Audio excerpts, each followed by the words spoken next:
Assalamualaikum warahmatullahi wabarakatuh.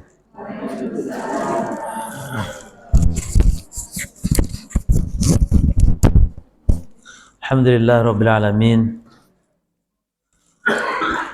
Sallallahu wasallam wa baraka ala nabiyyina Muhammadin wa ala alihi wa ashabihi at-tayyibin at-tahirin, thumma amma ba'd. Para jamaah kaum muslimin wal muslimat rahimani rahimakumullah. Pagi ini kita akan mengkaji, membahas permasalahan yang khusus berkaitan tentang bagaimana rumus dan fikih serta kaidah dalam sujud sahwi. Kenapa kita bahas ini Bapak Ibu sekalian? Karena banyak di antara kita yang ketika terjadi kesalahan dalam sholat, ini banyak yang masih belum paham, banyak yang masih belum mengetahui seluk-beluk berkaitan tentang sujud sahwi. Hatta termasuk yang sudah ngaji, para penuntut ilmu, banyak kekeliruan. Maka sangat urgen untuk saya bahas di pagi ini, insya Allah. Kita lanjutkan kembali nanti di kajian sirah di pertemuan berikut. Dan jadwalnya nanti tetap keempat Bapak Ibu ya. Ibu-ibu. Jadi pekan keempat ya. Atau pekan ke satu ini terus atau sementara ini? Hah? Terus? Kalau terus kasihan yang di Prim Kopal di Juanda itu cuma sejam berarti. Ya. Atau nanti kecuali kalau dari sininya, di sininya dimulai setengah 10, lebih siang, nggak apa-apa. Nah kalau gitu bisa, jadi nanti di situ sampai setengah 9. Ya kalau sepakat seperti itu nggak apa-apa, tetap di hari ini di ahad pertama. Ya. Taib. Tolong sekarang agak fokus ibu-ibu yang di dalam, bisa nggak kalau masuk ke sini? Nggak bisa. Supaya lihat papan tulis. Nggak bisa. Maju supaya bisa melihat papan tulis. Dan tolong agak fokus ya. Ini sekarang kita harus memperhatikan papan tulis dan siap ditulis juga, cuman harus agak fokus. Jadi jangan mendengar seperti kisah atau sirah sejarah, bukan. Ini perlu pemahaman tentang sujud sahwi. Jangan sampai kita sholat keliru ketika sujud sahwi, sampai bisa jadi tidak sah sholatnya nanti kalau ada kesalahan ketika sholat ya.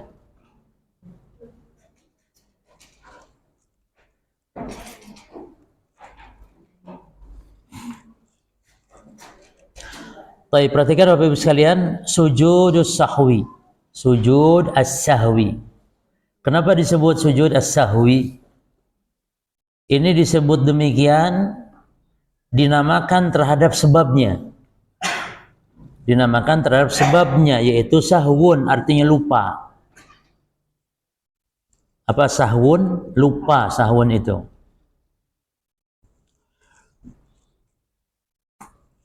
Dan sujud sahwi adalah dia itu sajdatani. Dia itu dua sujud, yasjuduhumal musalli, yang dilakukan oleh orang yang sholat, lijabri ma hasala fi sholatihi minal khalal min sahwin. Ulangi tadi. Sujud sahwi adalah dua sujud yang dilakukan oleh orang yang sholat karena sebab lupa Biziyadatin aw naqsin aw syakin, karena kelebihan atau kekurangan atau keraguan.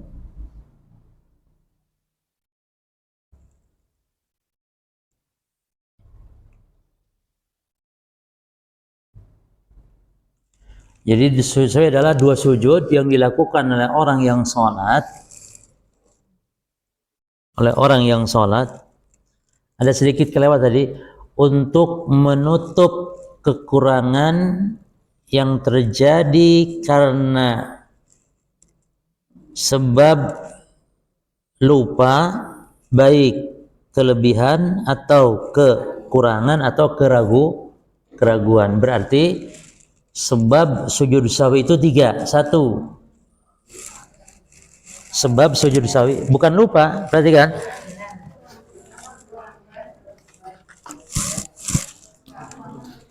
Sujudu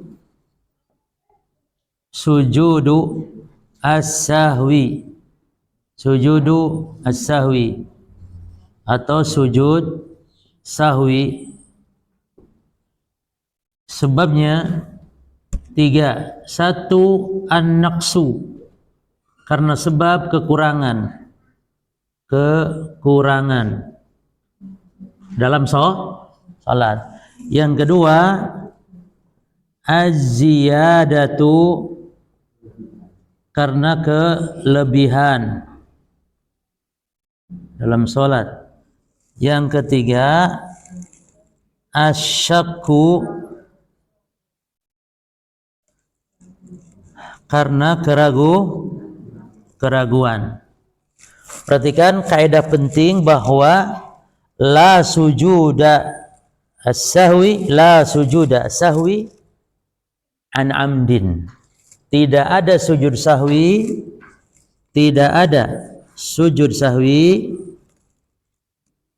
karena sebab kesengajaan.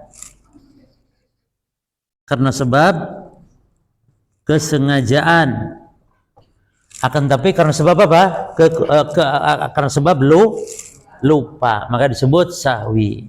Nah, sekarang sebabnya sisa berapa? Ada berapa? 3. 1, an-naqs, sampai disebut Arabnya. 1, an-naqsu atau naqsun. An-naqs, kekurangan. 2, azya, kelebihan. Yang ketiga, asyak, keraguan. Nah, sampai sini paham insyaallah? Kita lanjut. An-naqsu terjadi pada 3. Kekurangan itu pada 3 tempat. 1, kekurangan pada arkan, rukun salat. 2, nanti ada kaidahnya masing-masing ini. 2, kekurangan pada wajibatu. Al-wajibatu itu tadi arkan atau rukun maknanya. Yang kedua, al-wajibatu, kekurangan itu pada apa? Kewajiban salat. Dan yang ketiga, kekurangan itu pada as-sunanu, maksudnya sunnah salat. Nah, catat ini berapa? 3. Ya. Jadi kekurangan pada salat terjadi pada 3 poin. Kekurangan yakni karena meninggalkan rukun salat. Yang kedua, kewajiban salat. Yang ketiga, sunnah salat. Apa itu rukun? Apa itu wajib salat? Rukun salat ada 14. Kewajiban salat ada 8. Kita catat dulu. Rukun salat berapa? Berapa, Bu? 14 ya. 1, takbiratul ihram. Jadi rukun itu kalau tidak ada maka ibadah tidak sah. Itu rukun. Dan rukun tidak bisa karena sebab lupa, tetap harus ditunaikan, itu rukun. Rukun itu dengan syarat sama, bedanya kalau rukun di dalam ibadah, kalau syarat di luar ibadah. Maka wudhu itu syarat, ya, di luar. Menutup aurat juga itu semuanya adalah syarat. Tapi rukun itu yang di dalam sholatnya, itu rukun. Dan rukun itu suatu yang kalau tidak ada ibadah tidak sah. Itu rukun. Jelas? Apa yang pertama rukun sholat? Takbiratul ihram. Berarti takbir selain takbiratul ihram itu nanti di sini masuknya wajiban sholat. Takbiratul intikal namanya, takbir perpindahan. Jadi, takbiratul ihram ini rukun, yaitu mengucapkan kalimat Allahu Akbar, ya. Dalam madzhab Hanafi Allahul A'zam itu sudah sah. Tapi madzhab jumhur nggak boleh.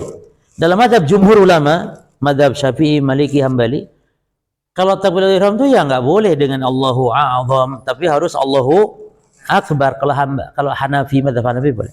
Baik. Yang kedua al-qiyam, berdiri. Rukun salat itu. Perhatikan qiyam ini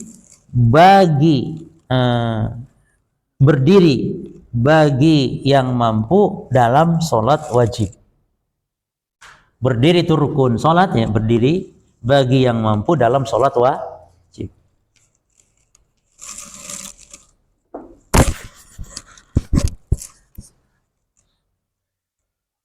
Berarti kalau tidak mampu boleh duduk. Baik. Terus kenapa harus ngomong sholat wajib? Berarti kalau dalam sholat sunnah boleh duduk walaupun tapi pahalanya berapa? Jadi Masya Allah Bapak Ibu, kita ini untuk sholat sunnah dimudahkan oleh Allah. Jadi jenengan walaupun mampu berdiri, tapi kalau untuk sholat sunnah ya boleh duduk. Duduk di lantai di kasur empuk, ya. Ini menunjukkan supaya nggak ada alasan lagi kita untuk meninggalkan sholat sunnah, gitu. Mudah. Nah, adapun kalau sholat wajib itu tidak sah kalau sholat sambil duduk padahal mampu berdiri. Makanya Bapak Ibu, termasuk takbiratul ihramnya, takbiratul ihram itu harus dilakukan dalam posisi berdiri. Takbiratul ihram. Maka kalau ada masbuk misalnya, orang itu masbuk, imam sedang ruku, itu jangan takbiratul ihram itu begini. Imam kan sedang ruku, maka kita yang masbuk langsung ruku, betul, ikut ruku, tapi takbiratul ihram harus berdiri dulu. Allahu Akbar baru ruku, ya. Allahu Akbar baru ruku. Jangan kebanyakan orang ketika imam sedang ruku kita langsung Allahu Akbar. Ini Allahu Akbar ini takbir apa ini? Harus takbiratul ihram dulu pembuka sholat dan posisi berdiri. Termasuk orang yang sakit sholat sambil duduk, jemaah.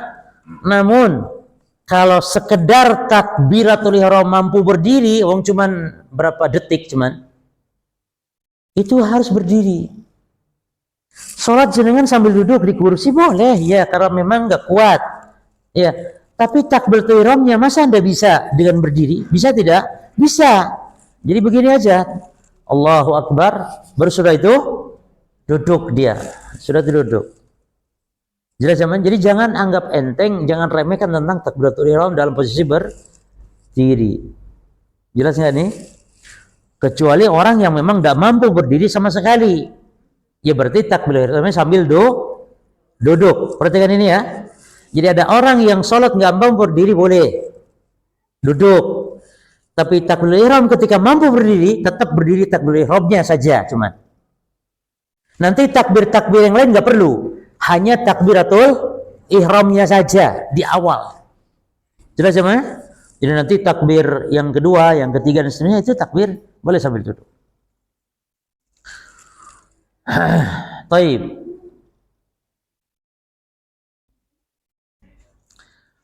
Yang ketiga,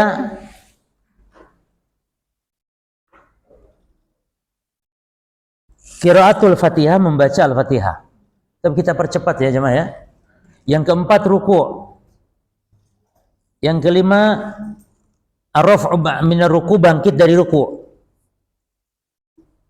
Yang keenam, i'tidal, dalam keadaan berdiri. I'tidal. Yang ketujuh, sujud.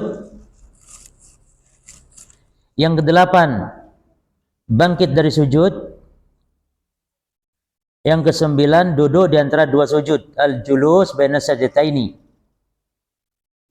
Yang kesepuluh, tumakninah. Perhatikan tumakninah. Apa itu tumakninah? Tumakninah adalah as-sukunu.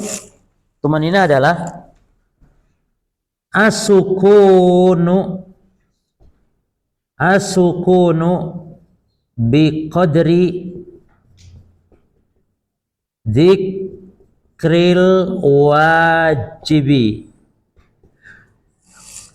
Tumanina adalah as-sukunu, berdiam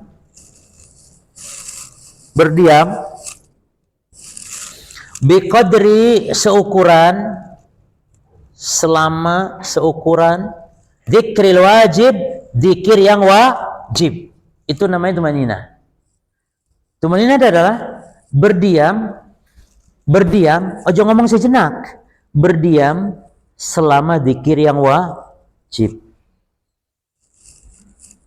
Contoh, dzikir yang wajib ketika ruku adalah subhana rabbiyal azim. Itu ruku. Ketika membaca ruku tersebut kita harus diam. Jangan sambil bangkit. Subhana rabbiyal azim.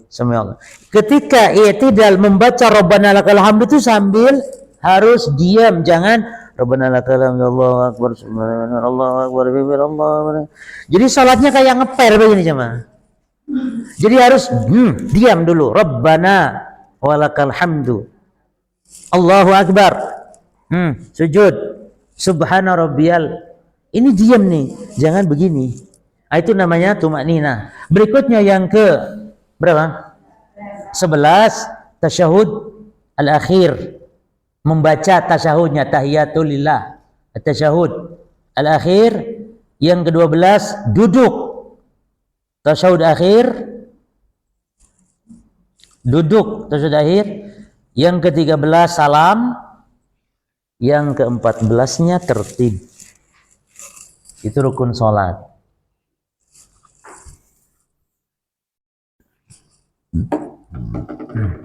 Sudah Bapak Ibu? Kita masih di poin pertama ya. Jadi kekurangan dalam sholat, dalam meninggalkan apa? Apa di sini? Arkan, rukun sholat. Yang mana rukun sholat tadi ada berapa? Ada 14. Baik. Perhatikan kaedahnya, rukun. Kita masih bahas rukun. Kaedahnya. Sampai jenengan tulis terjemahnya saja, saya sebutkan Arabnya, bahasa Arabnya. Perhatikan kaidahnya, man taraka ruknan min arkanis sholati sahwan, barang siapa yang meninggalkan rukun sholat karena lupa, barang siapa yang meninggalkan, satu sini bis, barang siapa yang meninggalkan rukun sholat karena lupa, falyati fa innahu ya'ti bihi, maka hendaklah dia segera tunaikan rukun tersebut, wa bima ba'dahu, dan rukun-rukun setelahnya secara tertib. Saya ulangi ya, barang siapa yang meninggalkan rukun sholat, maka hendaklah dia lakukan rukun tersebut dan rukun setelahnya dengan tertib. Wa sujuduhu, dan sujudnya ba'da salam, sujud sahwinya setelah salam. Berarti kesimpulannya dari kaidah tadi, Kalau seseorang meninggalkan, kan kekurangan ya, meninggalkan rukun sholat, maka syaratnya dua. Satu, meninggalkannya karena lupa. Dua, dia wajib untuk tunaikan rukun yang lupa tadi, dan rukun seterusnya dengan tertib, ya, sesuai urutan. Maka sujud sahwinya saya tulis besar setelah salam. Itu. Ingat syaratnya berapa di sini? Dua. Apa syarat pertama? Lupa meninggalkan rukun tersebut. Yang kedua, harus tunaikan. Enggak boleh dibiarkan, harus kita tunaikan. Contoh begini, jemaah. Saya sujud, ya, dan sujud harusnya kan 2 kali. Lalu dia lupa, mungkin seorang imam, dia lupa, jadi sujud yang harusnya 2 kali, ya kan begini ya, Rabbi firli ya.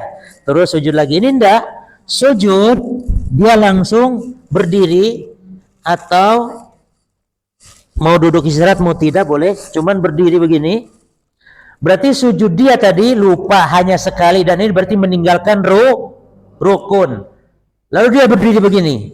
Lalu makmum pada mengingatkan. Apa kata makmum? Subhanallah. Dan makmum tetap harus melok, harus ikut imamnya yang salah tadi. Jadi makmum jangan sujud. Jangan ikut imam, harus ikut imam.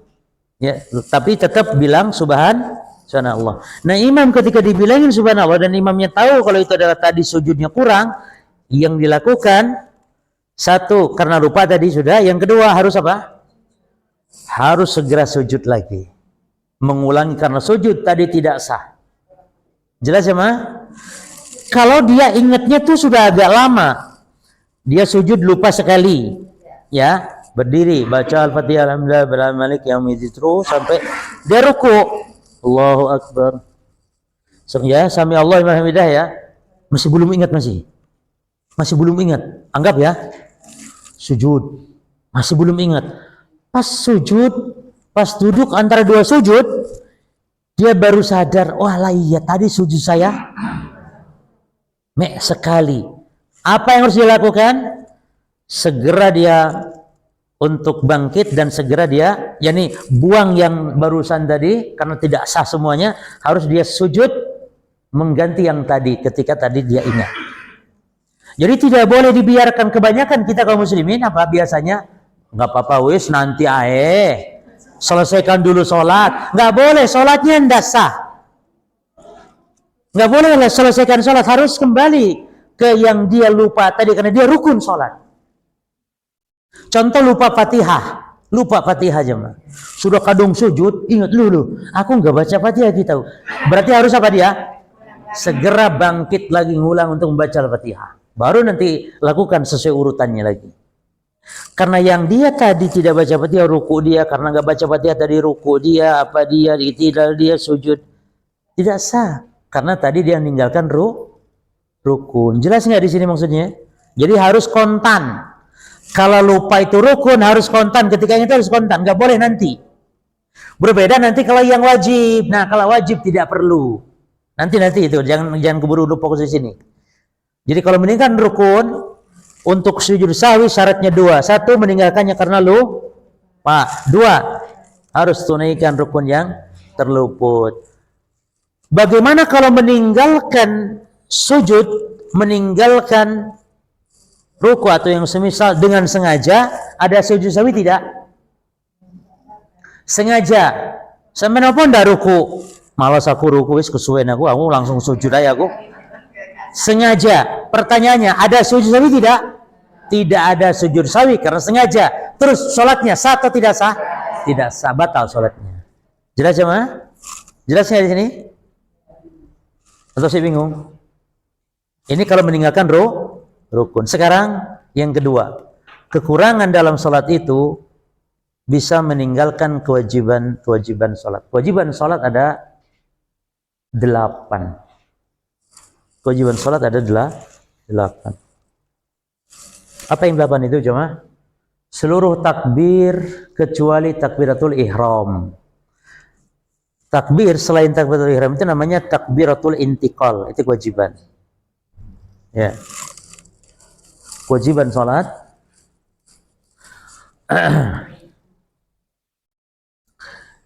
Yang pertama apa tadi? Takbir selain takbiratul ihram. Yang kedua, kewajiban salat.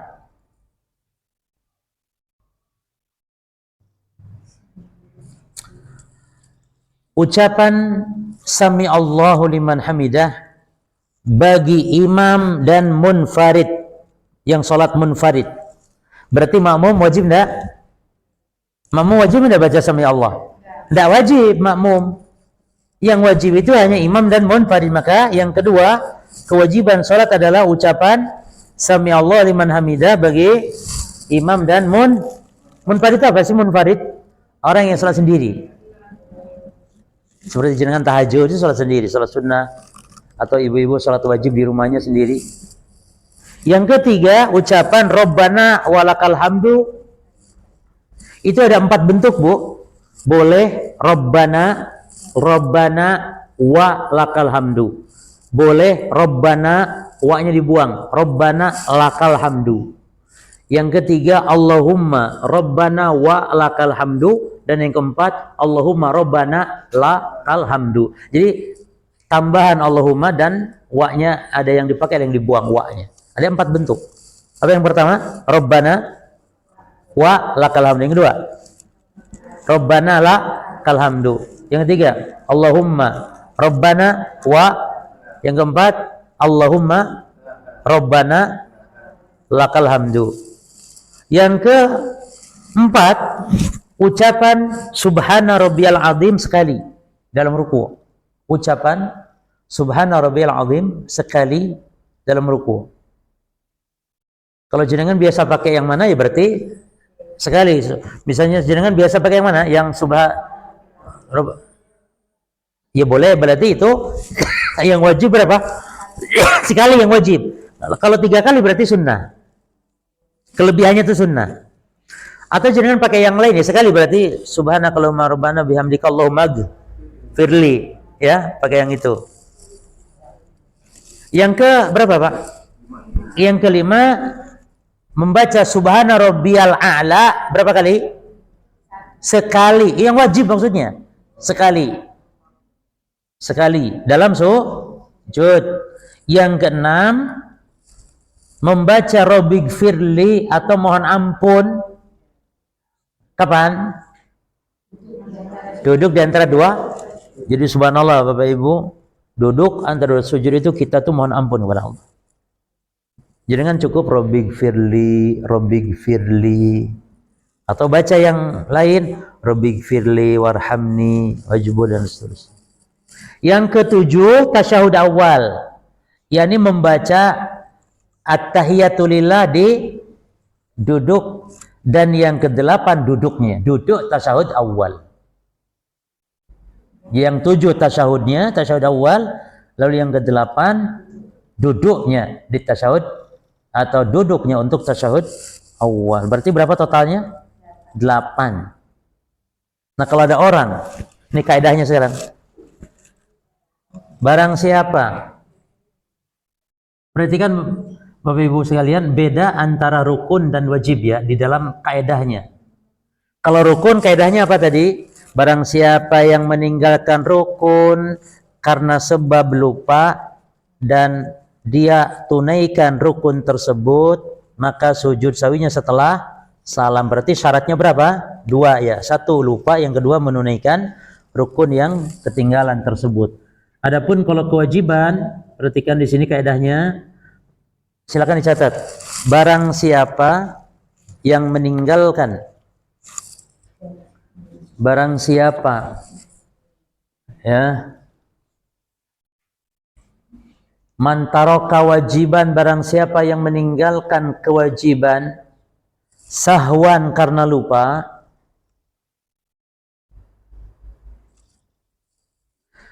yafutu bifawati mahalihi. Yang keduanya, yang lanjutannya, dan waktunya sudah lewat. 1 lupa, yang kedua waktunya sudah lewat. maka sujud sahwinya sebelum salam. Mari perhatikan di sini. Syaratnya 2. Kalau sujud sahwi untuk karena meninggalkan atau karena lupa kewajiban. Syaratnya berapa? 2. Rukun juga 2 tapi beda bentuknya. Sekarang 2 ini. Yang pertama adalah lupa tentunya. Berarti kalau sengaja tidak ada sujud sahwi. Lupa. Yang kedua, waktunya sudah lewat. Jadi kalau waktunya belum lewat, tidak ada sujud sahwi. Waktu kalau sudah lewat baru sujud sahwi. Waktu lewat itu apa sih maksudnya? Maka boleh waktunya atau tempatnya, boleh ngomong waktunya atau tempatnya. Maksudnya begini, dia sudah tinggalkan kewajiban dan sudah berpindah kepada gerakan yang lain. Contoh, tahiyat awal. Tahiyat awal wajib sholat apa rukun? Tahiyat awal. Wajib. Baik. Saya tahiyat awal harusnya dari sujud. Saya sujud, Bapak Ibu, harusnya saya ini dari sujud ini tahiyat awal. Harusnya begini. Tapi ternyata saya lupa, lalu saya begini. Nah, kalau orang masih begini, ini namanya waktunya belum lewat, masih ada. Tempatnya belum lewat, masih ada. Maka kalau pas ingat seperti ini, segera duduk. Jelas? Ada sujud sahwi tidak nanti? Padahal saya lupa tadi itu. Cuman kan tempat kita masih ada, waktu masih belum lewat. Ada sujud sahwi tidak nanti? Tidak ada sujud sahwi. Kenapa? Karena nggak perlu syaratnya. Tapi kalau saya sudah kadung begini, sudah kadung berdiri, walaupun saya ingat, oh iya harusnya harusnya duduk tahiyat, tapi sudah kadung berdiri, maka tidak boleh lagi untuk duduk karena waktu sudah lewat, namun nanti harus sujud sahwi. Kapan sujud sahwinya? Sebelum salam. Nah, ingat kaidah umumnya.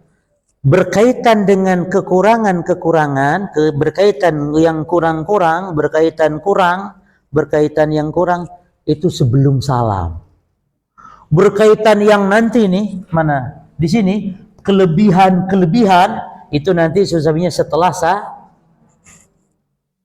Coba ingat, kalau kekurangan-kekurangan sebelum salam. Kalau kelebihan-kelebihan, susahnya setelah salam. Baik. Kenapa yang rukun tadi kan rukun kurang? Ya betul tidak? Ini kewajiban juga kan kurang. Tapi kalau rukun kok setelah salam ya? Kalau ini kok sebelum salam? Dalilnya 2. Satu dalil hadis Nabi, yang kedua dalil akal, secara akal kita. Secara akal. Kalau dalil dari hadis jemaah, ketika Nabi lupa sholat asar cuman 2 rakaat, perhatikan yang rukun. Nabi sholat asar lalu di 2 rakaat Nabi salam. Para sahabat yang sholat pada diam. Karena bisa jadi mungkin wahyu baru turun nih. Sholatnya berubah. Karena bisa jadi di zaman Nabi masih. Maka sahabat berubah. Pada diam tidak bertanya. Ada si Dulyadai namanya seorang sahabat yang tangannya cacat. Dia nanya kepada Nabi dan dia berani karena mungkin sering bercanda-canda dengan Nabi dan semisalnya. Dia tanya, ya Rasulullah, apakah engkau lupa atau engkau memang meringkas memotong sholat? Apa kata Nabi? Lu saya tidak lupa dan saya tidak memotong sholat. Oh berarti Nabi lupa nih kalau gitu. Akhirnya engkau lupa ya Rasul bahwa engkau sholat cuma 2 rakaat. Lalu akhirnya Nabi pastikan dulu sahabat yang lainnya. Akamaqala Dulyadain, apakah benar dikatakan Dulyadain bahwa saya sholat ini kurang? Yani maksudnya cuma 2 rakaat salam? Kata para sahabat, "Naam ya Rasulullah." Akhirnya Nabi ke tempat sholatnya lagi, berdiri, lalu nambah 2 rakaat sholat. Lalu Nabi salam, dan setelah salam Nabi sujud sahwi. Pertanyaannya, kenapa Nabi sujud sahwinya setelah salam di sini? Ternyata karena beliau meninggalkan rukun. Berapa rukun yang Nabi tinggalkan tadi? Banyak, dalam 2 rakaat ada berapa rukun? Banyak sekali tentunya. Apa yang dilakukan Nabi? Nabi tidak mengulang sholat dari awal kan? Tapi Nabi hanya melanjutkan rukun yang tertinggal tadi. Nabi sholat, kan Nabi tidak berdiri baca Fatihah, kemudian Nabi ruku, sujud dan seterusnya. 2 rakaat selesai, Nabi salam. Kenapa Nabi setelah salam? Karena beliau sholatnya tidak kurang. Kan beliau tidak kurang sholat, karena sudah beliau tambah 2, berarti menjadi 4, dan sudah sempurna. Kalau sempurna berarti salam dulu, sempurnakan sholat, baru nanti sujud sahwi karena sebab lupa tadi. Namun kapan? Setelah salam. Tapi Nabi juga pernah tidak tahiyat awal, tidak duduk, lupa Nabi. Dan Nabi sujud sahwi sebelum salam. Sebelum salam. Nah sekarang dari akal kita sekarang, dalil dari akalnya bagaimana? Kok bisanya begitu ya? Jawabannya, kalau sujud sahwi sebelum salam itu kan karena kurang. Tadi kita tidak tahiyat awal kan? Betul tidak? Apakah kita bayar tahiyat awal tadi? Tidak, nggak boleh. Nggak boleh. Kalau sudah kadung berdiri, tidak boleh justru kita duduk untuk tahiyat awal, nggak boleh. Biarkan sudah, biarkan lewat, tapi nanti tebus dengan sujud sahwi. Cuman karena kita tadi belum sempurna, karena belum tahiyat awal, sujud sahwinya jangan salam dulu tentunya, tapi sujud sahwi dulu untuk menebus yang kurang, baru nanti setelah itu salam. Selesai. Berarti kesimpulannya, kenapa waktu yang tinggalkan rukun kok enggak sujud sahwi sebelum salam, tapi kok setelah? Jawabannya karena kita sudah menyempurnakan, kan sudah menebus langsung kontan. Jadi kalau meninggalkan rukun itu kan kontan, dan kita nggak ada lagi kurang kan jemaah? Kita sholat secara tertib setelahnya, maka karena tidak ada kurang, tapi tetap kita sujud sahwi karena sebab lupa setelah salam. Jelas nggak di sini? Sujud sahwi setelah salam. Kalau untuk meninggalkan rukun yang telah dibayar kan? Tapi kalau kewajiban memang tidak usah dibayar, tapi nanti tebus dengan sujud sahwi. Maka kalau ada orang meninggalkan kewajiban dalam sholat karena lupa dan waktunya sudah luput, maka harus sujud sahwi. Kapan sujud sahwinya? Kewajiban sebelum salam. Ingat kaidah umum tadi apa? Yang namanya kekurangan adalah sebelum salam, yang namanya kelebihan nanti setelah salam. Memang nanti ada perincian lain insya Allah. Jelas Bapak Ibu sekalian? Berarti kekurangan terjadi pada 3 keadaan: meninggalkan rukun, yang kedua meninggalkan kewajiban, yang ketiga meninggalkan sunnah. Meninggalkan rukun itu ada 2 syarat. Syarat pertama lupa, syarat kedua tunaikan rukun tersebut. Nanti sujud sahwinya kapan? Setelah salam. Meninggalkan kewajiban berapa syarat untuk sujud sahwi? 2. 1 lupa, yang kedua waktunya sudah lewat. Berarti kalau sengaja tidak tahiyat awal, sengaja. Kenapa enggak tahiyat awal? Pokoknya saya malas, sudah kesuwet tahiyat awal. Akhirnya enggak tahiyat awal, sengaja. Ada sujud sahwi? Tidak. Apa hukum sholatnya? Batal. Meninggalkan kewajiban loh. Iya, karena sengaja. Karena sengaja, ya batal. Berarti dia merubah agama ini, berarti merubah ibadah, berarti sengaja. Ya. Ada orang sengaja enggak baca Fatihah. Kesuwen. Langsung aja, kul huwa langsung. Sengaja. Ada sujud sahwi? Tidak ada. Apa hukum salatnya? Batal. Jelas ya, Ma? Baik. Sekarang yang ketiga, apa itu meninggalkan sunnah? Sunnah salat itu membaca iftitah, itu sunnah. Membaca surat Quran setelah Fatihah, itu apa hukumnya? Sunnah. Jenengan kalau nggak baca istiftah itu enggak apa-apa. Tapi ya rugi tentu, tapi tidak apa-apa. Salat jenengan tetap sah. Jenengan Allahu Akbar, langsung a'udzubillahi minasyaitonir rajim, langsung baca Fatihah. Tidak baca wajah tu. Boleh? Boleh tidak? Boleh. Jadi sunnah, tidak wajib. Ya. Contoh yang lain sunnah misalnya duduk istirahat atau jalsatul istirahah. Jalsatul istirahat itu begini. Kita ruku, mau berdiri, duduk dulu. Ya kita sujud, mau berdiri, duduk dulu. Allahu Akbar. Lalu kita berdiri begini. Ya, nah duduk sejenak ini nggak ada dzikir, nggak ada apapun, hanya duduk istirahat. Ini juga bagian dari sunnah. Nah, apa kaidahnya untuk sujud sahwi dalam berkaitan dengan hal yang ditinggalkan berupa sunnah salat? Syaratnya tetap 2. Jadi syarat semua dua harus ingat jenengan ya. Dua, rukun supaya sujud sahwi juga dua. Wajib sholat kalau ditinggalkan juga dua syaratnya supaya sujud sahwi. Kemudian sunnah juga dua. Apa syarat pertama? Tetap lupa. Syarat pertama.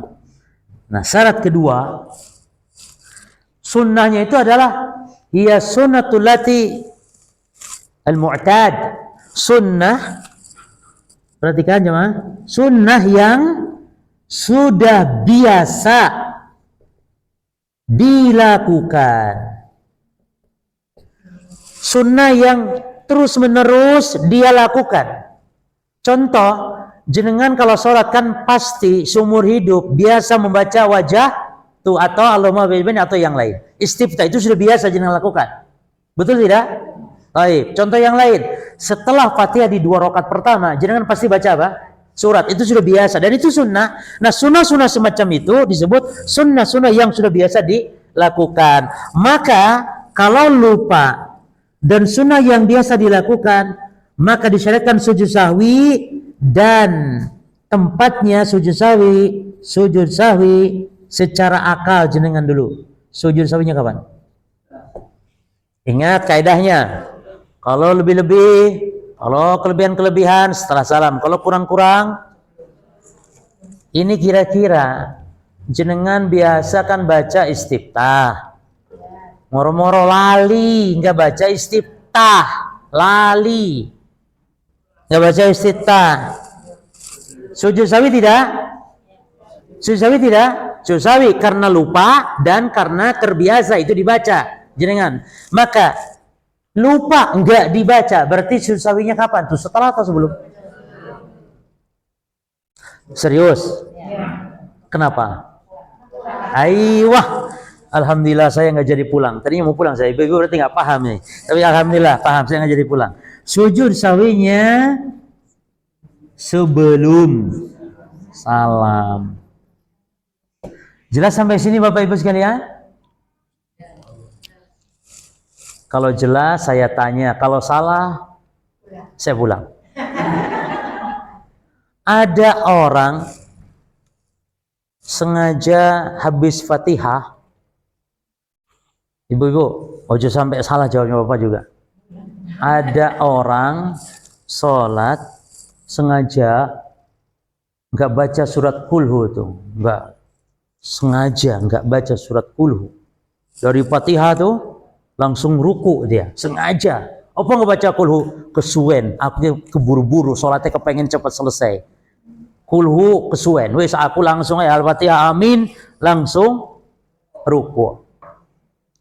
Pertanyaannya, sujud sahwinya sebelum salam atau setelah salam? Ojo sampai salah. Sujud sahwinya sebelum salam atau setelah salam?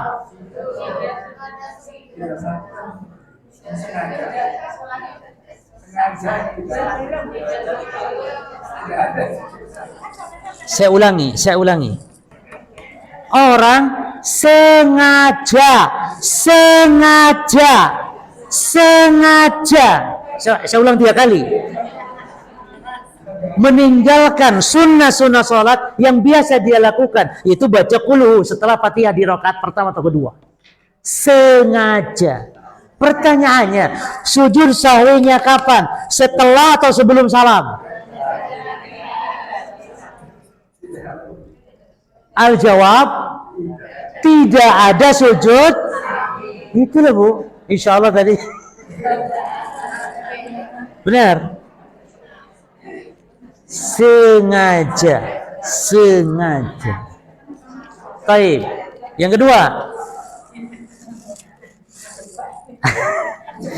Iya, makanya ya, perhatikan.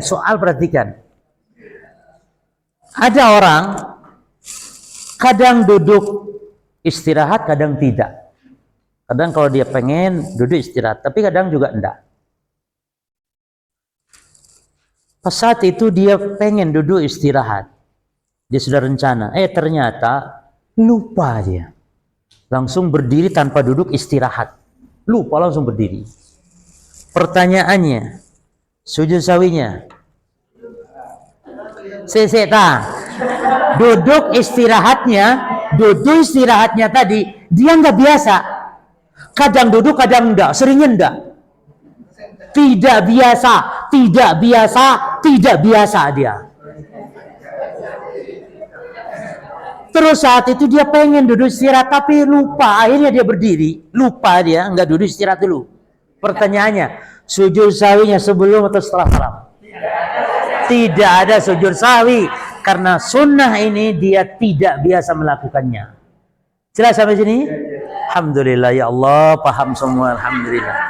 Tapi Ibu, Bapak Ibu, ciri-ciri jenengan itu paham, ciri-cirinya paham, itu jenengan kalau di rumah nanti bisa menjelaskan seperti ini kepada orang. Kepada anaknya, kepada bapaknya, atau kepada siapa nanti. Itu ciri paham. Tapi nek, biyo yo mau itu, biyo yo mau itu yo. Udah paham berarti. Jelas ya? Itu ciri paham itu. Jadi kalau jenengan sekarang tahu, ya tahu aja lah. Tapi belum paham. Sudah ini? Baik. Coba kita ulangi sedikit. Sebab sujud sahwi ada berapa? Sebab sujud sahwi 3. 1, kekurangan. 2, kelebihan. 3, keraguan. Yang kekurangan pada berapa keadaan? 3. 1, meninggalkan atau kurang rukun. Yang kedua, kewajiban salat. 3, sunat salat. Rukun disyaratkan sujud sahwi itu kalau ada 2 syarat terpenuhi. Syarat pertama, lupa, meninggalkannya karena lupa. 2, dia telah menunaikan yang dia lupa tadi. Maka kapan sujud sahwinya? Setelah sah. Kalau kewajiban, syaratnya berapa? 2 juga. 1, meninggalkannya 2, waktunya belum lewat. Atau sudah lewat? Sudah lewat waktunya. Kalau belum lewat maka tidak ada sujud sahwi. Kapan sujud sahwinya nih? Sebelum salam. Kalau sunnah syaratnya berapa? 2. 1, lupa. 2, sunnahnya harus yang biasa dia lakukan. Kapan sujud sahwinya? Sebelum alhamdulillah. Baik, sekarang masuk ke ziyadah. Saya hapus ya, Bu, Bapak Ibu. Ziyadah sekarang.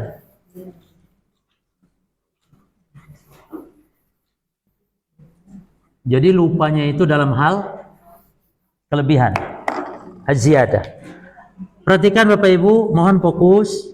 Az-ziyadah ini ada 2 keadaan. 1, kelebihan itu dia min jinsi as-shalah.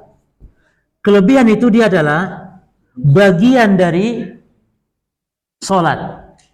Kelebihan bagian dari salat, baik perkataan atau perbuatan.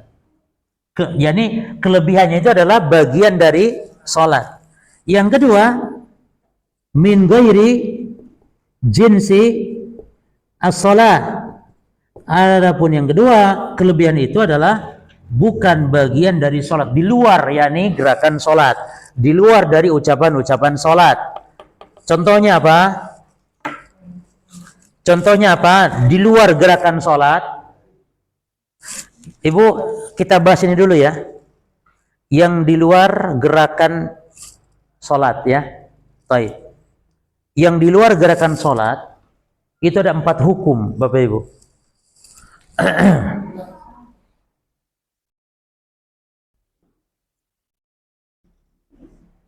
Jadi gerakan kalau gerakan dalam salat apa contohnya?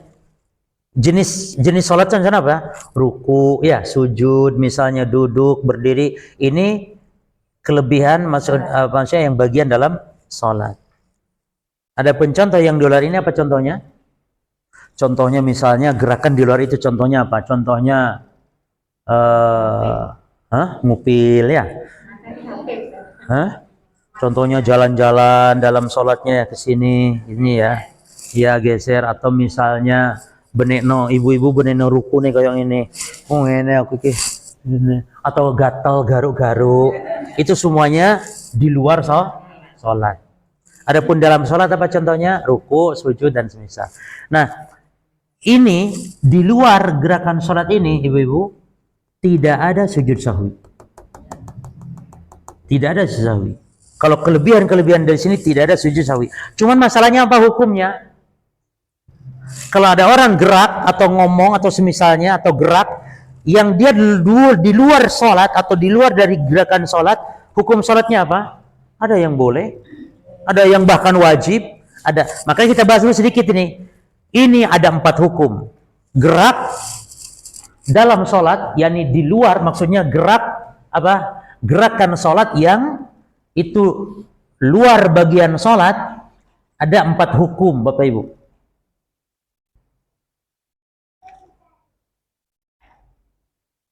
Yang pertama,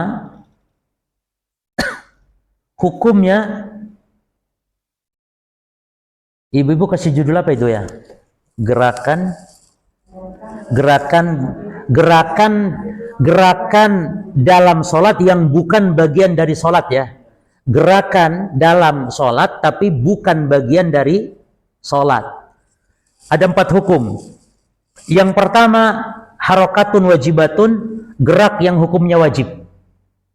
Gerak yang hukumnya wajib ini, ya, yaitu gerak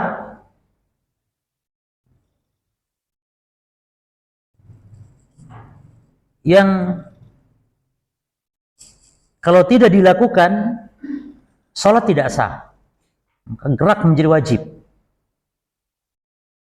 Misalnya, gerak yang wajib, yaitu gerak yang kalau tidak dilakukan sholat tidak sah. Gerakan seperti ini wajib. Contoh, ibu sholat salah menghadap ke timur atau kemana? Ya timur. Lalu ada orang memberitahukan sholatnya salah bu, gitu ya. Maka ibu gerak saat itu apa hukumnya? Wajib, yaitu ibu gerak begini. Ini gerak yang wajib. Gerak yang hukumnya wajib. Jelas ya? Contoh yang lain. Gerak yang hukumnya wajib.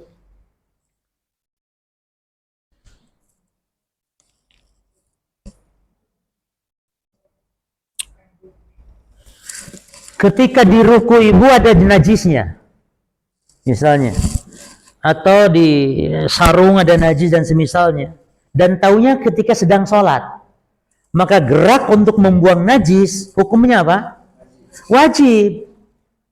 Karena kalau tidak gerak, sholat kita tidak sah gitu loh Bapak Ibu. Jadi gerak yang wajib adalah gerak yang kalau tidak dilakukan, sholat tidak sah. Jelas ya? Contohnya, tadi apa contohnya tadi? Kalau kiblat salah ketika sedang sholat baru tahu, maka gerak saat itu berubah arah kiblat berarti wajib. Atau baju kita atau apapun ada najis, maka gerak untuk membuang itu menjadi wajib. Yang kedua, gerakan yang mustahabah, yang sunnah. Tidak wajib tapi sunnah.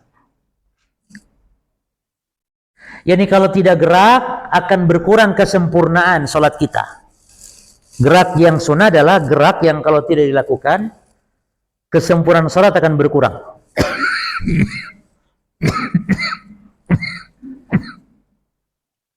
Contoh,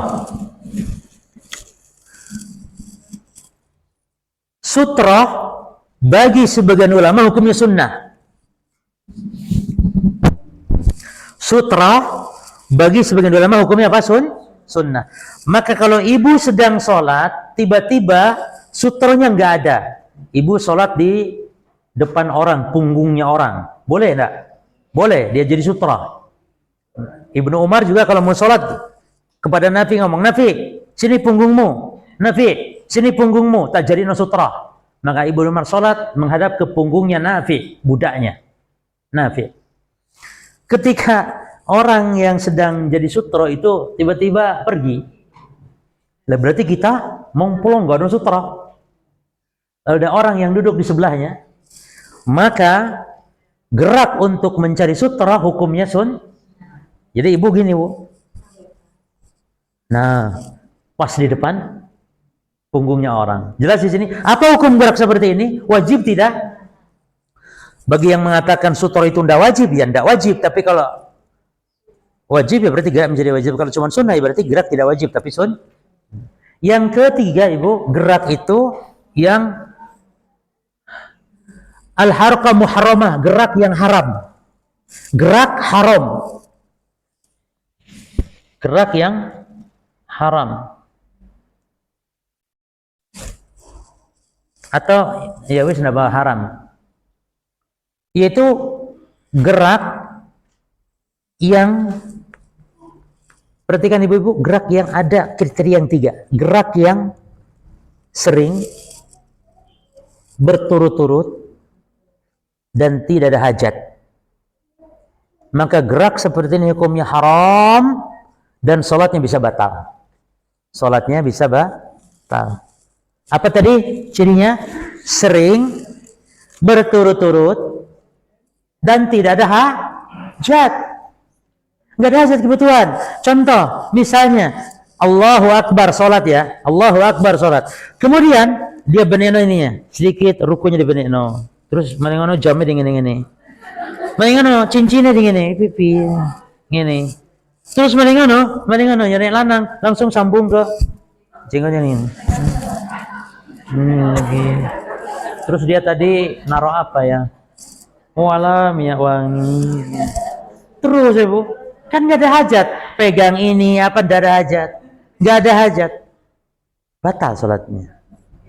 Yang keempat, al-harakah al-mubahah, gerak yang mubah, yaitu gerak yang mubah yang boleh, yaitu apa? Gerak yang ringan karena ada hajat, atau gerak itu banyak tapi karena darurat. Apa gerakan dalam sholat yang di luar sholat tapi boleh? Bukan satu, yaitu gerakan yang apa? Ringan karena ada hajat, atau banyak tapi karena darurat.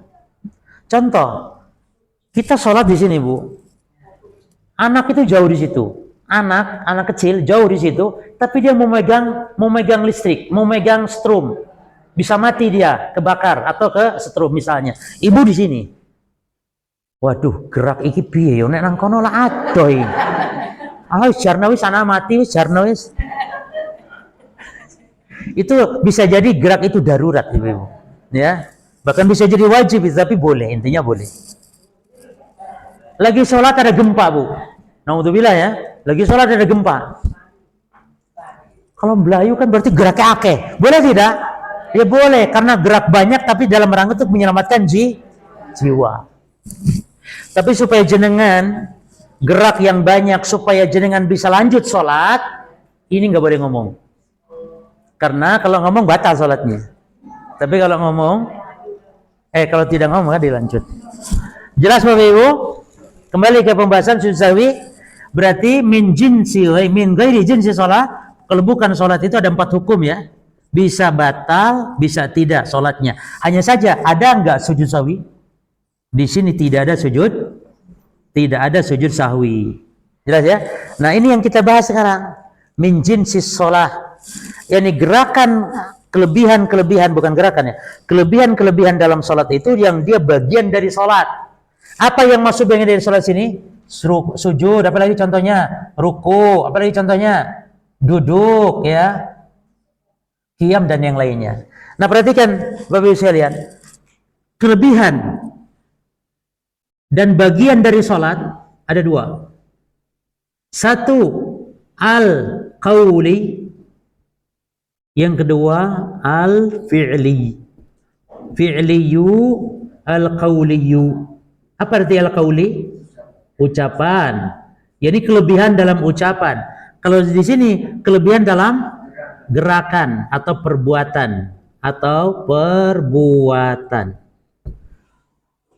Jelas Bapak Ibu? Qauli, ucapan, atau al-fi'li. Jelas ya? Baru jenengan bagi lagi Bapak Ibu 2 di sini. Ini amdan, sengaja. Ya, sengaja. Atau yang kedua dibagi lagi sahwan. Apa sahwan? Lupa. Ya, jadi dibagi. Ini juga sama, fi'li bagi 2 lagi. Makanya kemarin saya butuh papan tulis ya gini. Karena banyak bagi-baginya lagi. Yang fi'li juga 2. Apa itu? Amdan. Apa itu amdan? Sengaja. Ini juga sama sahwan, lupa. Tolong perhatikan Bapak Ibu sekalian di sini. Berarti ini tidak usah diperhatikan. Ini bukan bahasan kita sebenarnya. Cuman tadi untuk tambahan ilmu saya tambahkan pembahasan, jadi ada 4 hukum ya. Ini gerakan yang di luar dari sholat. Kita sekarang fokus ini. Perhatikan Bapak Ibu, berarti pembagiannya. Ya. Sahwan. Pembagiannya nih. Kelebihan, bagian dari sholat, bacaan atau ucapan, perbuatan. Sengaja, lupa. Ini juga sama, sengaja, lupa. Jelas? Sampai sini harus jelas dulu? Baik. Baru sekarang sujud sahwinya bagaimana? Kita bahas dulu yang amdan, sengaja. Ada nggak sujud sahwi di sini? Tidak ada sujud, tidak ada. Amdan, tidak ada. Oke. Berarti yang ada sujud sahwi hanya di mana di sini? Sahwan, lupa. Ini ada, kita tulis ada sujud. Di sini juga ada sujud sahwi. Baik. Cuman kapan? Nanti kita bahas. Jenis dari sholat, kelebihannya. Sekarang kita bahas ucapan dulu. Ucapan, bagian dari sholat, contoh baca Fatihah, atau contoh misalnya membaca surat Quran contohnya. Kelebihan, lebih baca Fatihah. Seandainya ada orang kelebihan baca Fatihah, namun sengaja. Ada tidak sujud sahwi? Tidak ada sujud sahwi. Ya, sholatnya apa hukumnya? Sholatnya sah. Kalau dia sengaja menambah sholat, tapi dia salah karena berbuat, ya. Tapi kalau misalnya alasannya karena kecintaan dan semisal, itu Nabi pernah membolehkan. Ada sahabat ibu-ibu, kalau sholat mesti setelah Fatihah dia baca surat yang lain, tapi mesti baca kulhu. Baca surat lain, baca kulhu lagi. Sampai protes tuh jamaahnya. Dilaporkan kepada Nabi. Lalu Nabi katakan, saluhu lima jafalu hadza. Kata Nabi, tanya dia, kenapa sebab lakukan itu? Apa jawaban dia? Saya mencintainya ya Rasulullah karena dia adalah sifatur Rahman. Jadi dia cinta dengan surah Al-Ikhlas karena surah Al-Ikhlas adalah sifat-sifat Allah. Lalu Nabi katakan, oh kalau gitu tidak apa-apa. Berarti kalau kelebihan bagian dari sholat dan dia ucapan sengaja, justru ada yang dianjurkan. Dianjurkan, nggak masalah. Jelas? Ada sujud sahwi? Tidak ada sujud sahwi karena melakukannya sengaja, apalagi itu dianjurkan. Jadi karena sebab cinta kepada surat itu. Bapak Ibu juga cinta sama surat itu, tapi karena pendeknya. Gitu Bu. Itu surat favorit kita. Kulhu, kuliah. Yang paling pendek lagi Al-Kautsar. Inna atoina Al-Kautsar, 3 ayat. Terus mantap itu. Dari dulu sampai sekarang umur 40 50. Enggak pernah berpaling Ustaz saya dari surat itu. Kenapa? Cinta saya. Kenapa? Pendek. Ini sahabat cinta karena kandungannya luar biasa. Qul huwallahu ahad, Allahus samad, lam yalid wa lam yulad wa lam yakul lahu. Subhanallah, ini semuanya adalah sifat-sifat Ar-Rahman. Jelas Bapak Ibu? Namun kelebihan bagian dari jenis salat dan ucapan, namun lupa, dia baca Fatihah 2 kali. Tapi lupa dia. Bukan karena sengaja. Lupa dia. Sami Allah liman hamidah. Sami Allah liman hamidah. Terus baca lagi Sami Allah liman hamidah. Mau itu wis apa urung? Wis mau 2 kali. Lupa. Ya Bapak Ibu ya. Ada sujud sahwi tidak? Lupa. Ada sujud sahwi karena kelebihan dalam membaca. Kapan sujud sahwinya?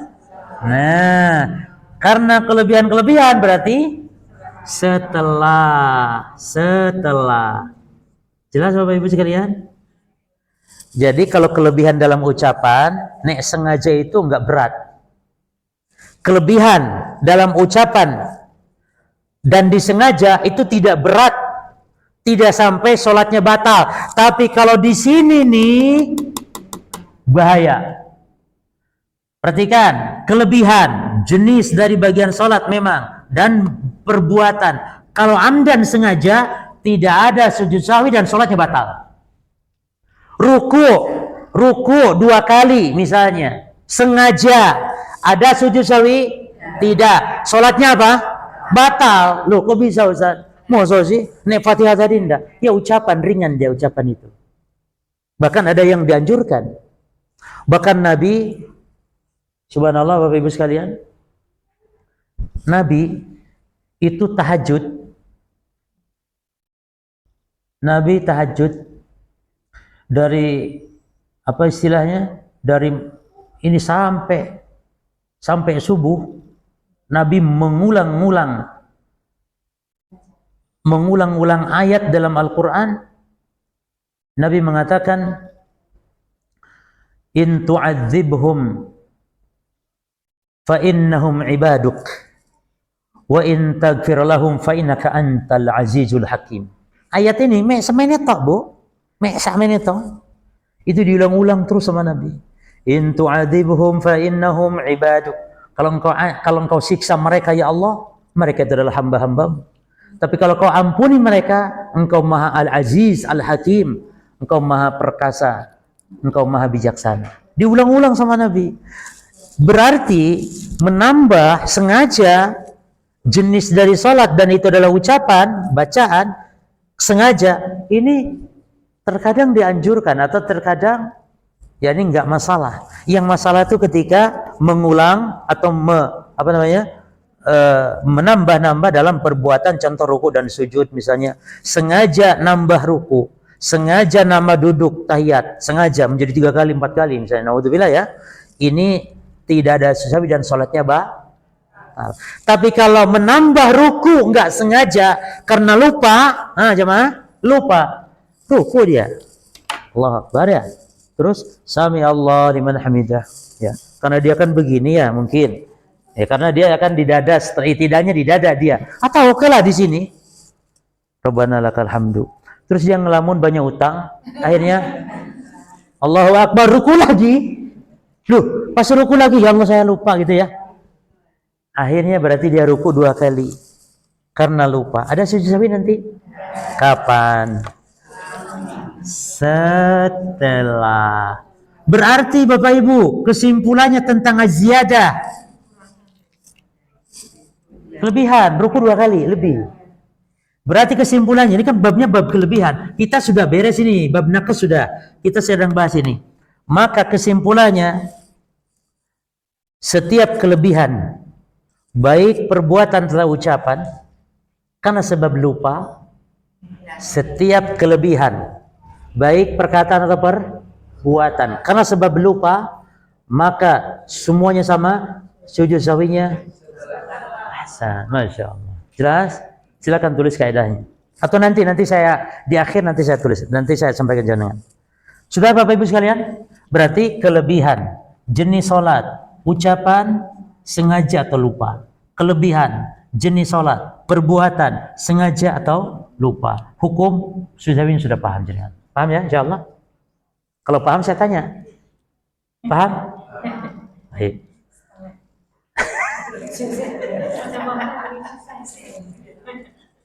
Ya dengan contoh bisa. Ada orang sholat,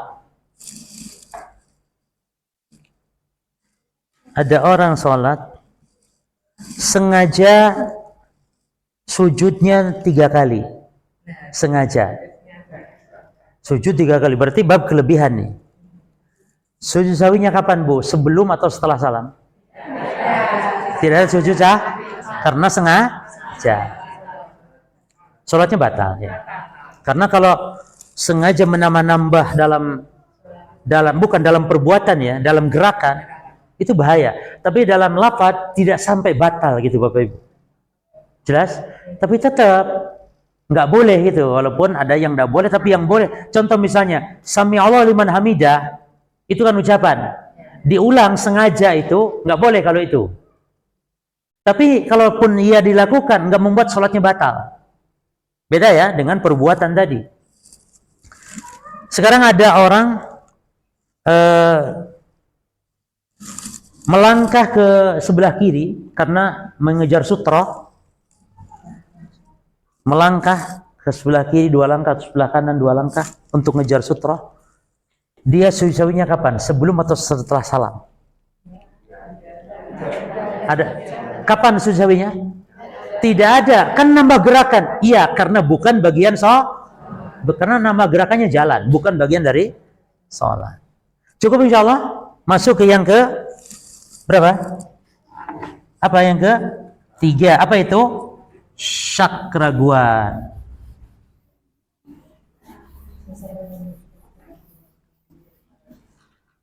Yang paling banyak terjadi adalah ini satu, yang kekurangan ini, dan yang kedua keraguan ini. Yang banyak terjadi kepada kita kaum muslimin kalau sholat.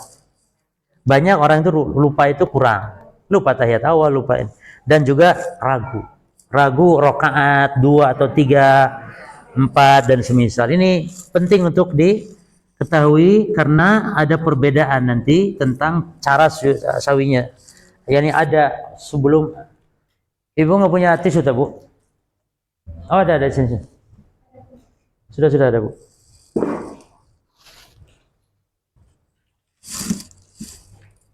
Baik, perhatikan. Asyak, ragu, itu ada 2 macam.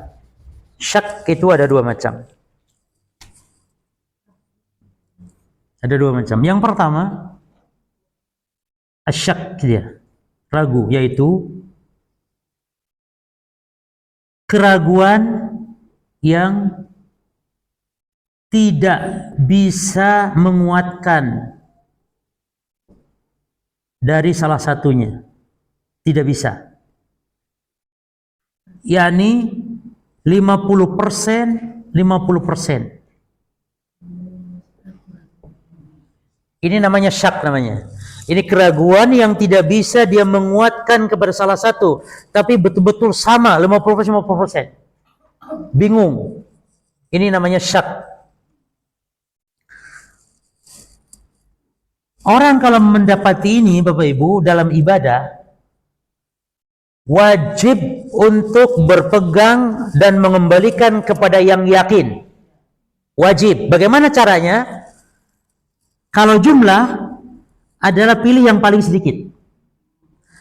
Orang kan lupa misalnya 3 rakaat atau 4 rakaat, 3 atau 4. Dan dia tidak bisa beda, tidak bisa menguatkan antara 3 dan 4 rakaat ini sama-sama 50%, 50%. Saya bingung, sudah nggak bisa. Antara 3 dan 4. Maka orang yang seperti ini harus berpegang dengan yang yakin, yaitu yang paling sedikit. Wajib itu.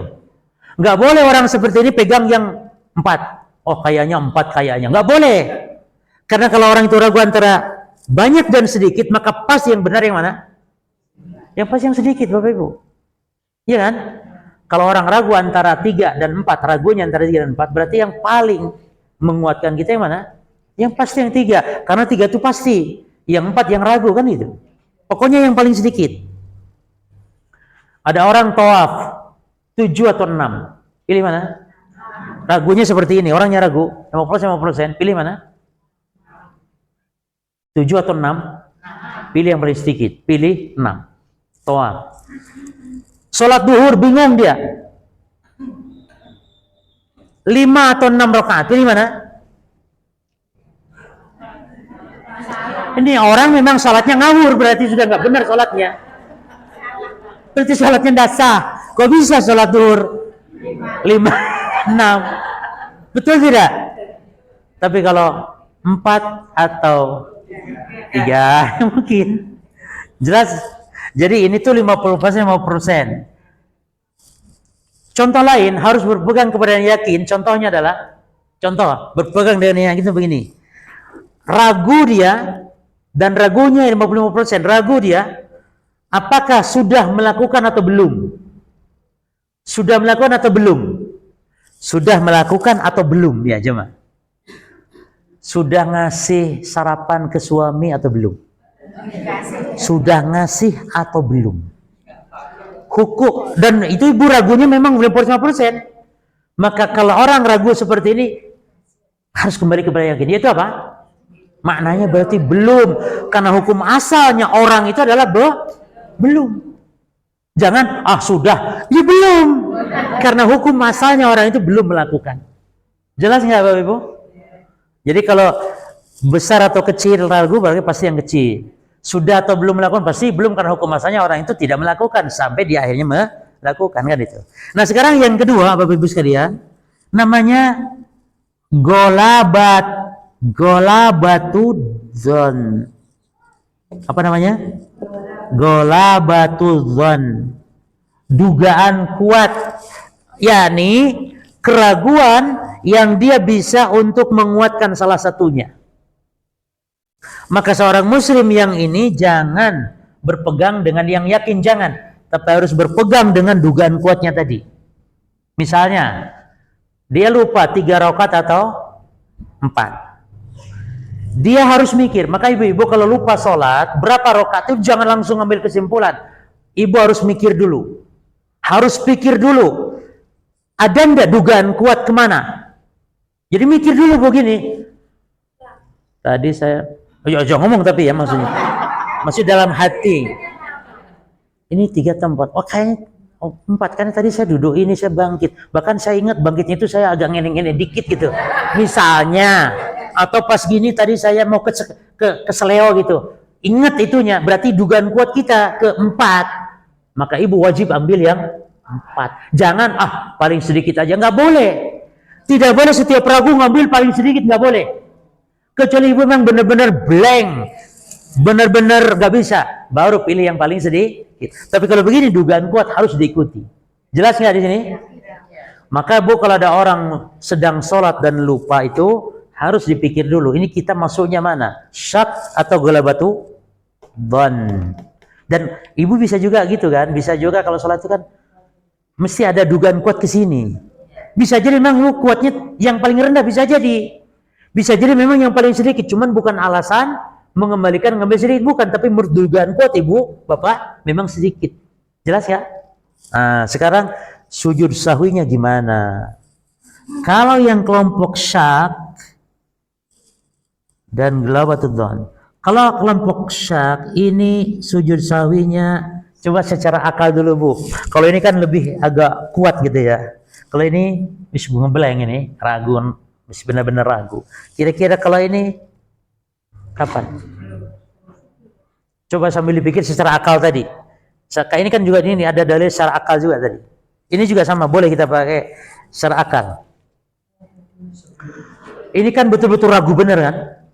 Nemen, berarti ragu ning sing iki nemen. Iki ragu nemen. Nemen. Nah ini agak ada sedikit kuat sedikit gitu, tapi tetap ragu ada. Makanya kalau ini Bu 75% dan 25%.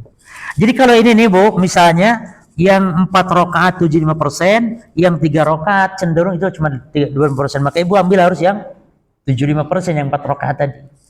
Kalau ini enggak, bingung dia, 50%. Ini raguin teman, maka ini sujud sawinya kapan? Jadi Ibu kalau ragu itu nanti harus sujud sawi. Ragu bingung sholat itu sujud sawi. Kapan? Betul. Ini sebelum, yang ada sedikit bisa menguatkan setelah. Jelas Bapak Ibu sekalian?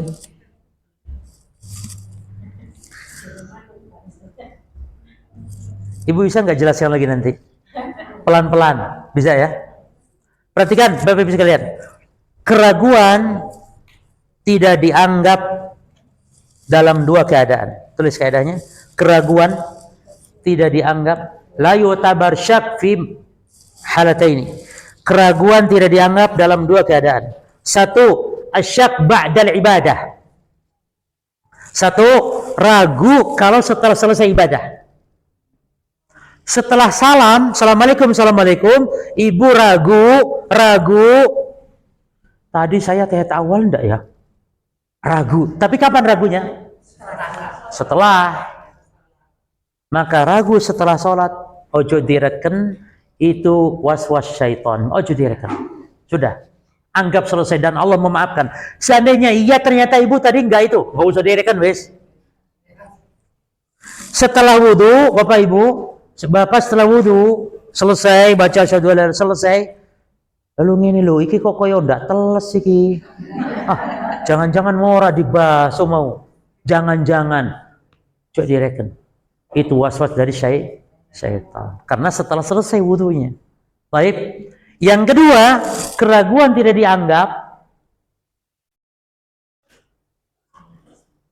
Liman kasiri syak, bagi orang yang banyak ragu kena waswas syaitan. Orang yang kena penyakit waswas syaitan, ya, orang yang sering ragu-ragu terus, maka itu dimaafkan oleh Allah. Kalau ada ragu, tidak usah direken. Jadi, kalau Bapak Ibu sedang sholat muncul ragu, itu harus memilih mana yang yakin kan ya. Misalnya, itu bagi siapa? Bagi orang yang sehat, yang waras. Kayak panjenengan, alhamdulillah. Tapi bagi orang yang kena waswas syaitan, orang yang sering ragu, nggak bisa dia milih, itu nggak bisa. Nggak bisa dia berpikir, itu nggak bisa. Nggak bisa memilih mana yang yakin, nggak bisa dia. Nggak bisa memilih yang sedikit, nggak bisa. Maka bagi dia bebas sakarep-karep PDW. Jadi mau 4 dan 3 bingung. Mau pilih mana? Wis sakarep jenengan Pak. Mau 4, mau 3 bebas. Kenapa kok bebas? Karena orang yang sakit dimaafkan oleh Allah Subhanahu. Tapi bagi jenengan yang berpikiran sehat, harus milih. Ini ragu yang mana ini? Syak atau ghalabatul dzan? Kalau syak berarti pilih yang paling sedikit. Kalau dzan maka memilih mana sesuai dengan dugaan kuatnya. Jelas Bapak Ibu? Ada orang yang sholat kena penyakit waswas. Allah,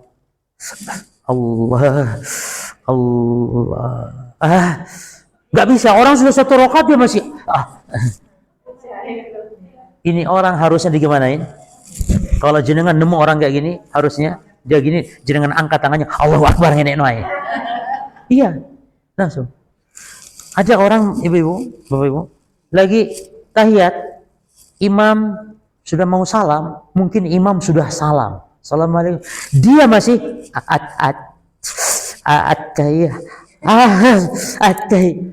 sakit sudah. Bukan gagap, bukan. Dia memang tidak yakin untuk baca at-tahiyatulillah tunda.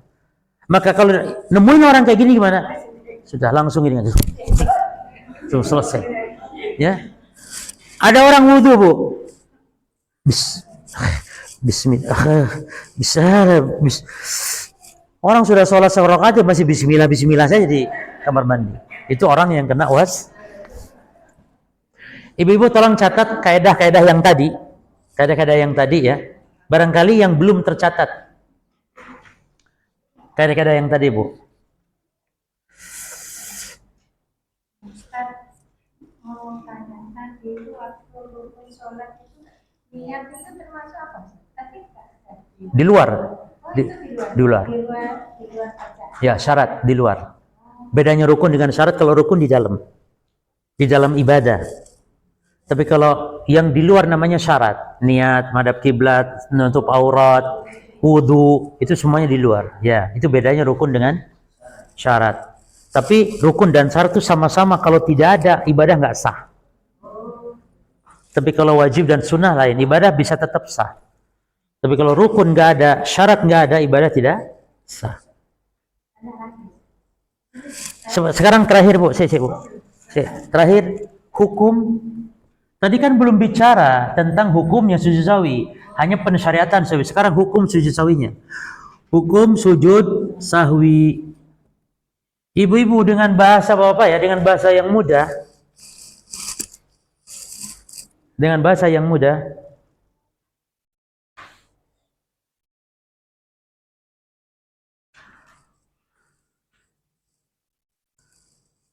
Kalau atau jika melakukan atau meninggalkan, jika melakukan atau meninggalkan dengan sengaja, jika melakukan atau meninggalkan dengan sengaja membuat sholat tidak sah,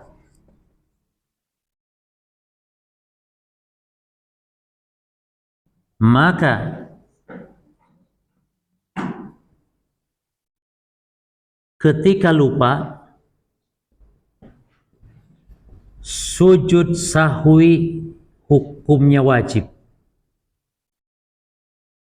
Ini bahasanya bolehlah bahasa jenengan, yang penting maknanya seperti ini.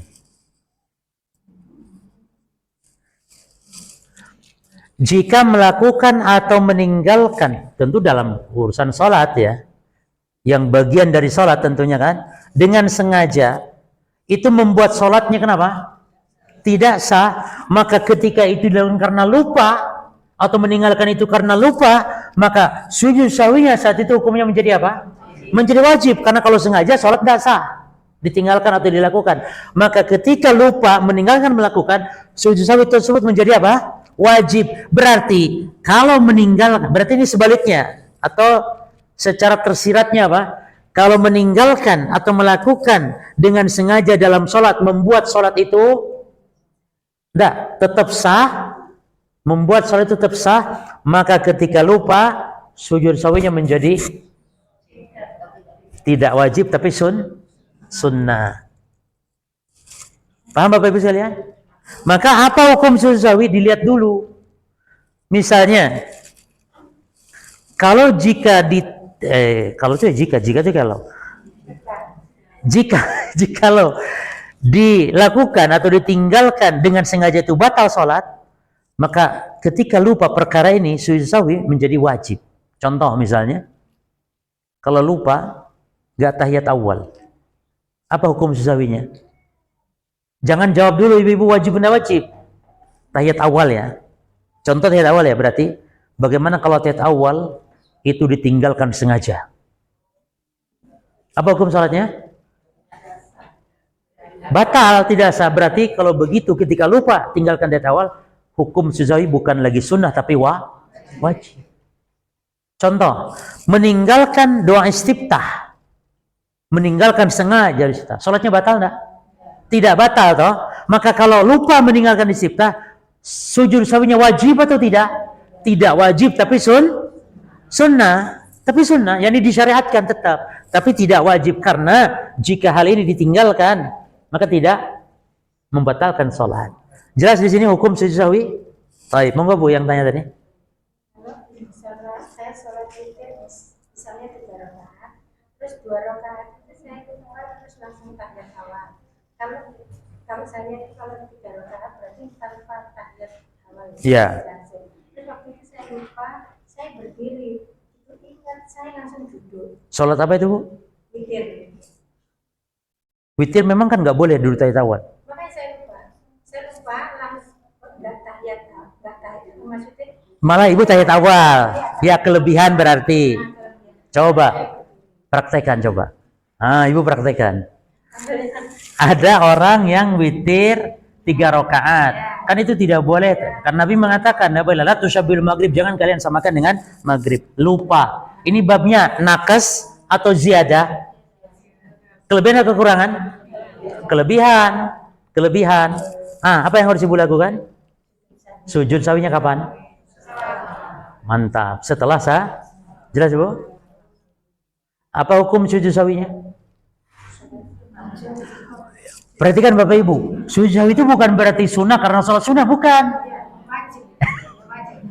Bukan masalah sholat sunnah berarti sunnah, sholat wajib berarti wajib, bukan. Berkaitan kewajiban-kewajiban yang ada dalam sholat itu, gitu loh maksudnya. Dan kalau ditinggalkan, kalau sengaja, itu tadi, kalau sengaja dilakukan, gimana hukum sholatnya, gitu maknanya. Maka hukum sujud sahwinya wajib, ibu ya, wajib, bukan walaupun sholatnya sunnah. Gitu. Jelas? Yang lain monggo, bapak monggo tanya. Atau biar cepat Bu, ibu-ibu tolong dicatat kaidah yang barangkali belum. Ya.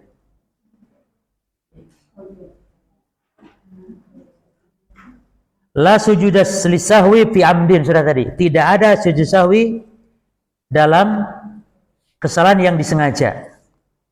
Tidak ada sujud sahwi dalam kesalahan yang disengaja. Baik. Kemudian tentang hukum setiap penambahan baik ucapan perbuatan karena lupa, maka sesungguhnya setiap penambahan baik perkataan atau perbuatan karena lupa, maka sujud sahwinya setelah salam. Terus tentang hukum sujud sahwi. Sujud sahwi atas sesuatu jika dilakukan sengaja membatalkan salat. Sujud sahwi atas sesuatu yang jika dilakukan dengan sengaja membatalkan salat, maka hukumnya wajib. Namun kalau tidak membatalkan salatnya dengan sengaja, maka sujud sahwinya seperti tadi, ini kaidah yang tadi. Ya. Sebenarnya masih ada pembahasan tentang makmum, Bapak Ibu. Apa sujud sahwinya bagi makmum? Atau tulis saja, kaidahnya aja, nanti penjelasan mungkin kapan-kapan. Kaidahnya saja, yaitu laisa 'alal ma'mum sahun. Makmum tidak ada sujud sahwi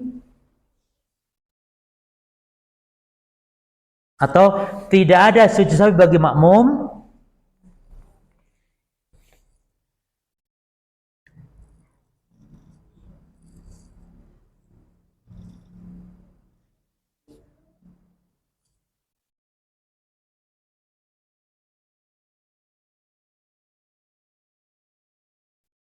kita atur bahasa yang enaknya, Bu.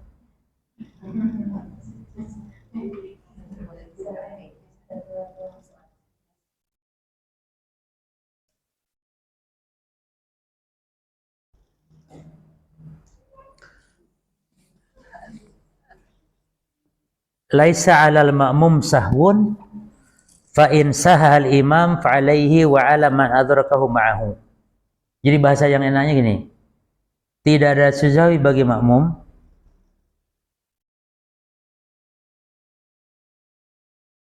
maka jika imam melakukan kesalahan,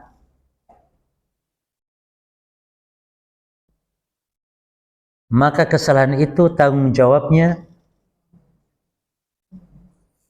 ulangi ya, tidak ada kewajiban sujud sahwi bagi makmum.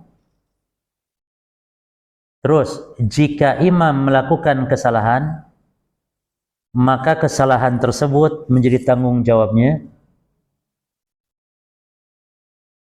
Dan bagi siapa yang ikut bersamanya. Artinya gini, Bu.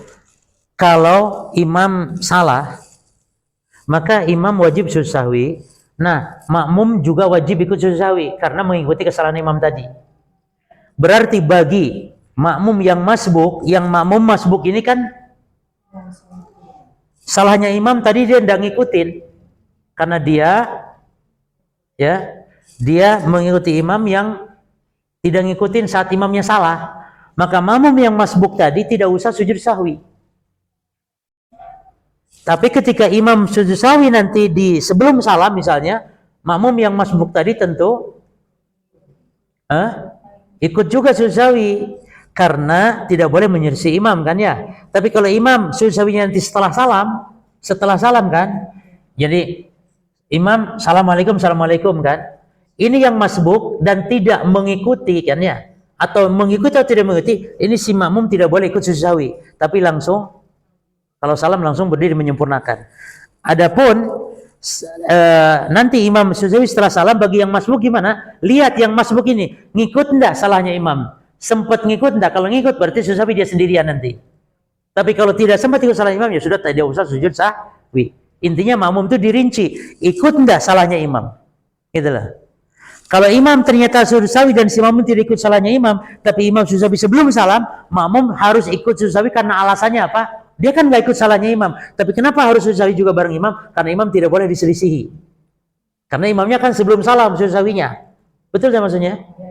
Tapi kalau imam sujud sahwi setelah salam, si makmum masbuk tadi yang tidak ikut salahnya imam, ya harus bangkit dan nanti tidak usah sujud sahwi. Insya Allah nanti Bu, ini kayaknya kurang ngeh kayaknya. Yang jelas makmum itu ada dua keadaan. Satu, makmum yang ikut sama imam tidak masbuk. Yang kedua, makmum itu yang masbuk. Makmum masbuk juga dua lagi. Bisa ngikut salahnya imam, masbuk, tapi mengikut juga imam salah gitu di rakaat akhir misalnya. Yang kedua masbuk makmum yang tidak ikut salahnya imam. Ini juga nanti cara sujawinya beda. Imam bisa jadi sujawi sebelum salam, bisa jadi setelah salam. Ini juga ada perinciannya. Yang jelas makmum itu dibagi dua. Ada yang masbuk, ada yang tidak masbuk. Jelas ya? Itu nanti kita bedakan. Wallahu a'lam. Cukup Bapak Ibu? Cukup ya, demikian. Mudah-mudahan bermanfaat dan saya izin libur 2 bulan mungkin nanti karena ada kegiatan di mana? Di pondok yang di Jawa Barat, Ibu. Karena ini tahun baru jadi saya harus banyak di situ. Ya, 2 bulanan lah kurang lebih. Kemudian juga kebetulan ada jadwal umroh juga jadi sehingga libur 2 bulan. Dan tetap pekan pertama insyaallah ya. Pekan pertama ini supaya saya koordinasikan dengan. Tapi kalau pekan pertama berarti Bapak Ibu di sini harus jam setengah 10 ya, gitu ya. Demikian Allah alam. Subhanakallahumma bihamdika. Atau ada yang tanya monggo sebelum tutup? Ya, Bu, monggo, Bu.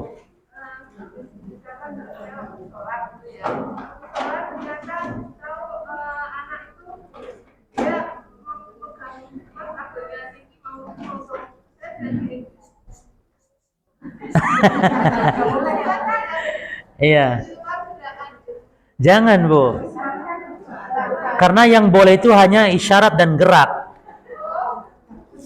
Ibu lagi sholat sunnah ya, atau sholat wajib sholat sunnah. Bapaknya nyari-nyari kunci, dan ibu nggak usah batalkan sholat, tapi ibu cukup isyarat. Bu, kunci nanti Bu. Itu isyarat itu boleh. Iya. Tapi jangan kono lu. Nek kono lo batal. Jelas. Anak juga, ibu jalan, anaknya ambil, gitu loh. Jangan ngomong, walaupun bunuh ular, bunuh kalajengking, jangan ngomong, gerak nggak apa-apa. Jadi jangan ngomong. Ya bunuh coba, nggak apa-apa membunuh kalajengking. Jadi jangan. Terus ibu suami pulang, pintunya dikunci. Ibu jangan sampai suami biarkan nunggu gitu. Ibu jalan buka kunci. Ya masa sholat nang pintu juga balik. Ya. Apalagi cukup? Terus ibu-ibu kalau sholat anaknya nangis. Itu ibu gendong. Gendongnya ketika berdiri. Ketika berdiri ibu gendong baca surat. Lalu ketika ibu ruku dan sujud, anak diletakkan dulu. Sujud. Nanti berdiri gendong lagi. Itu. Jadi insya Allah anak nggak nangis kalau di pangku ketika berdiri, kan paling lama juga berdiri. Kalau ruku sujud kan sebentar-sebentar, sehingga anak tidak akan nangis insya Allah. Jadi digendong ya. Jadi jangan sampai anak nangis dibiarkan ganggu orang sholat, nggak boleh.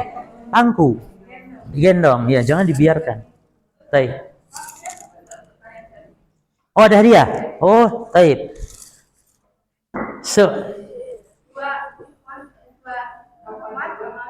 Baik, ibu-ibu dulu.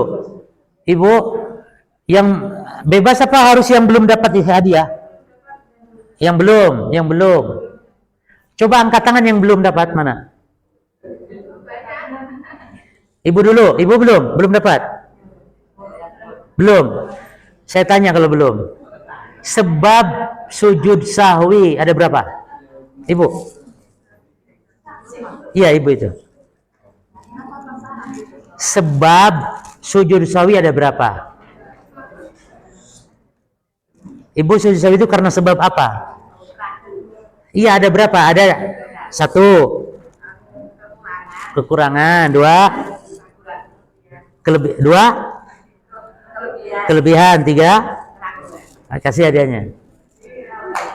Ayo jangan tepuk tangan, yang berikut yang belum. Ayo Bapak dulu, Pak.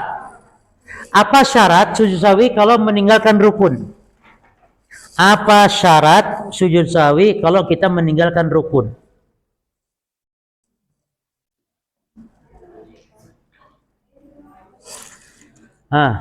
Ganti pertanyaan? Tapi ganti. 1 lupa. Yang kedua, tunaikan. Ibu kalau syaratnya yang wajib, kalau meninggalkan yang wajib salat, itu sujud sahwi. Syaratnya 2 juga. Sebutkan syaratnya itu. Yang pertama apa? Angkat tangan dulu yang belum hadiah. Meninggalkan kewajiban ya seperti tahiyat awal. Sujud sahwi ada 2 syarat tadi. Apa syarat pertama? Mana? Ibu mana yang? Ibu belum? Coba Ibu, 1. Iya Ibu. Atau yang mana?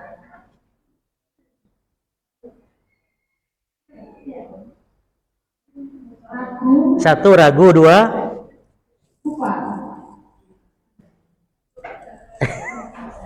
perhatikan pertanyaannya. Dalam bab masalah kekurangan, seseorang kurang dengan meninggalkan kewajiban-kewajiban sholat, itu untuk syarat sujud sahwinya ada 2 syarat. Syarat pertamanya apa? 1 lupa, 2 apanya yang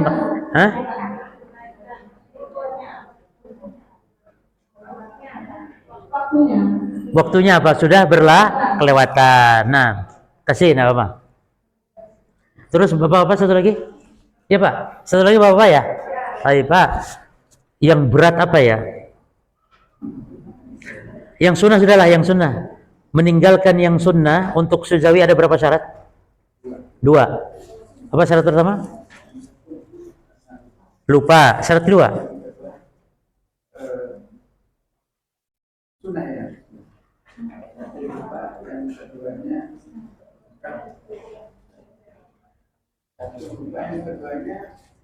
Sunnah